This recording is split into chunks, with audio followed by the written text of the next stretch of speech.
விஜய் தேவர்கொண்டா மற்றும் ராஷ்மிகா அவர்களுடைய திருமணம் வந்து நடக்க போகுது அப்படின்றது இப்போ செய்திகளாக வெளியாகி இருக்குது. அதாவது February 26 அவங்களுக்கு திருமணம் நடக்க போகுது. இந்த திருமணத்தில் பிரபலங்கள் பொதுமக்கள்னு யாருமே கலந்துக்கிறதுக்கான அந்த ஒரு பெர்மிஷன் வந்து கொடுக்கல.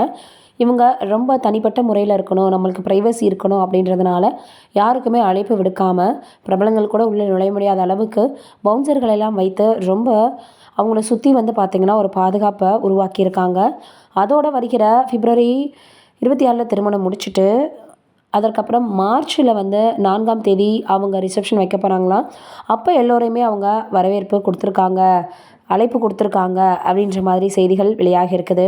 இதில் ராஷ்மிகா மற்றும் விஜய் தேவர்கொண்டாவினுடைய திருமணம் ரொம்ப ப்ரைவேசியாக இருக்கணும்னு தான் உதயபூரில் இருக்கக்கூடிய ஒரு மிகப்பெரிய மண்டபத்தில், அதாவது ஒரு பேலஸில் வந்து இந்த திருமணத்தை ஏற்பாடு பண்ணியிருக்காங்க. ராஜஸ்தானில் இருக்கக்கூடிய இந்த ஒரு பிளேஸில் இவங்க வந்து திருமணம் பண்ண எல்லோருமே வந்து பார்த்திங்கன்னா இப்போது எல்லோரும் ஓகே சொல்லிவிட்டு அதற்கப்புறமாக அந்த திருமணத்தை நடத்தலாம் அப்படின்னு ஃபேமிலியோடு சேர்ந்து பேசி ஒரு முடிவை எடுத்திருக்காங்க.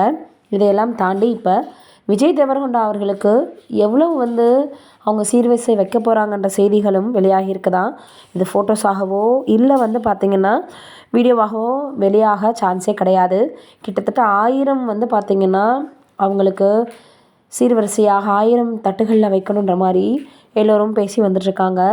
எந்த அளவுக்கு இந்த திருமணம் வந்து கோலாகலமாக நடக்க போகுதுன்றது யாருக்குமே தெரியாமல் போக போகுது. ஏன்னா சோஷியல் மீடியாவில் அதே போல் OTTயில் கூட கேட்டப்போ யாருக்குமே இவங்க அக்செப்ட் பண்ணிக்கலாம், இது எங்களுடைய ப்ரைவசின்னு சொல்லிட்டாங்கன்னா. இப்போது அவங்களுடைய திருமணம் நல்லா நடக்கணும் அப்படின்னு எல்லோரும் சொல்லி வராங்க. இது ஒரு பக்கம் இருக்க, இன்னொரு பக்கம் வந்து பார்க்கும் பொழுது விஜய் மற்றும் த்ரிஷா அவர்கள் நடித்த மிக பெரிய அளவில் தரணி அவர்களுடைய இயக்கத்தில் உருவான திரைப்படம் தான் கில்லி. இந்த திரைப்படம் 2004 வெளியாகியிருந்தது. அதை 2024 ரீரிலீஸ் பண்ணியிருந்தாங்க. 1 கோடிக்கும் மேலாகவே பயங்கர வசூல் கிடைச்சிருந்தது. இப்போ 2026 February மாதம் தான் வெளியாகியிருந்தது. அதுலேயுமே அதுக்குள்ளே 1 கோடிக்கும் மேலே வசூல் ஆகியிருக்கு அப்படின்ற செய்திகள் வெளியாகியிருக்குது.